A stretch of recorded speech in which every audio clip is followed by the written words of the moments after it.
Top and টি-20 সিরিজের বাংলাদেশের প্রথম ম্যাচ কবে কত তারিখ এবং এই ম্যাচের জন্য বাংলাদেশের 15 সদস্যের স্কোয়াড ঘোষণা করেছে বিসিবি, সেখানে কারা কারা রয়েছে সবকিছু জানতে পারবেন আপনারা এই ভিডিওর মাধ্যমে। সব ভিডিওটা না টেনে সম্পূর্ণ দেখার অনুরোধ রইল।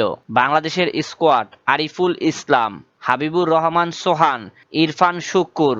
বোলারদের মধ্যে রয়েছেন রুহুল মিয়া, রিপন মণ্ডল, রোহনাথ বর্ষণ, সাকলাইন।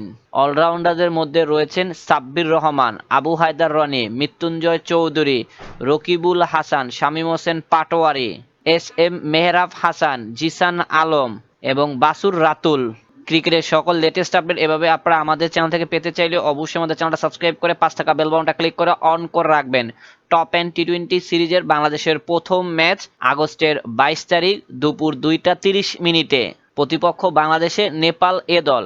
এছাড়া বাংলাদেশের দ্বিতীয় ম্যাচ হবে আগস্টের 23 তারিখ দুপুর 1টা 30 মিনিটে, প্রতিপক্ষ হোবার্ট হ্যারিকেন্স একাডেমি।